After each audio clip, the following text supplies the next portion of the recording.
Okay, so we're back on the hub seal on the 100 series or anything else Coventry. Now this is the old seal that's come out. You see it's got the felt lining in and a rubber oil seal. Now the new one that's come is of a different type. Well, you can see it, but that's like what they call a paddy seal. It makes no difference, get it in the right way up. Now that's just got to be drifted back into there. Now with these paddy seals, when you do knock it in, don't be too rough on it. I know you've got to use an hammer, but if you buckle the edge of this NE, it's going to make it tight inside and it's going to leak. So just be careful of it and just knock it down flush with the top there. And then we're going to invert that and put it back onto the hub, down onto the seal face. Now with the old seal, it can groove that seal face out. And that can be a problem, but with the new type seal, the inner part sticks to that face and the seal turns within itself. So if there is a bit of wear on there, which in this case it's not too bad, but I have seen them quite badly worn, but you ain't got to worry too much about it because the new seal's going to overcome that by being solid mounted. Now you can put a bit of sealant on that if you want, but generally there's no need to. So I'm going to assemble that now. I'm going to drift that in and I'm going to flip that on, and then I'm going to go through the procedure of how we get the hub back onto the shaft, because we're not going to put it in the press this time, we're going to sweat it on. So I'll go through that process in a minute. Right, now I've put the seal in and I've dropped it over, and the bearing, when you put the bearing down, as it goes down the spline, it'll come tight, so you'll have to just drift that down a bit with a suitable bit of something. Now, the two collets, you must ensure that they do just sit in nice. Now, sometimes you need to knock them in with a drift if they're just a bit snug, but in this case I can push them in with my fingers. Now, what I've done is, because they're loose, I don't know if you can see it on here, put a bit of grease behind and it makes it go just a bit sticky then, and it'll just hold them in place.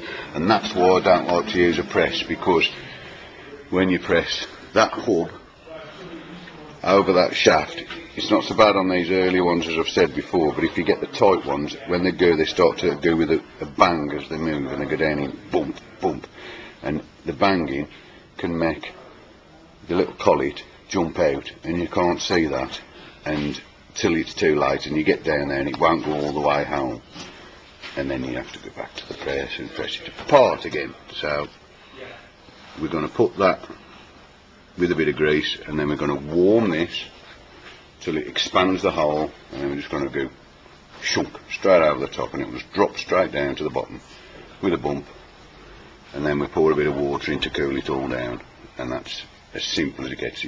It sounds difficult, but it ain't really.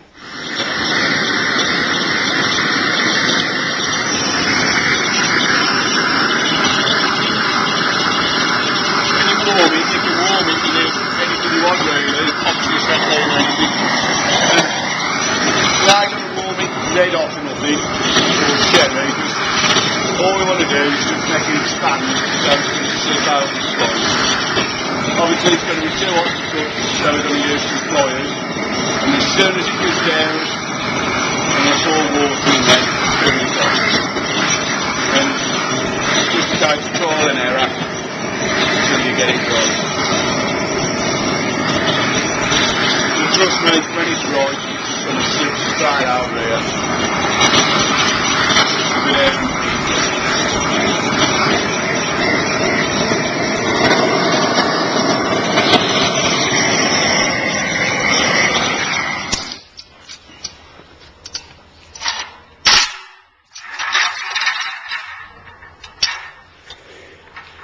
Let's have a go.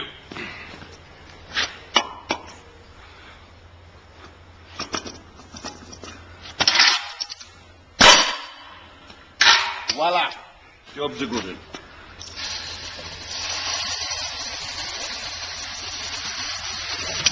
The only reason we're cooling it now so it doesn't warm the shaft up too much and do any damage to the seal. And just got to take the edge off there. And all remains then is to put the gears back in and the bearings, which Can be a bit fiddly but straightforward. If you've got this far, you'll do that piece. And you can fire it back on the tractor, jump the good in.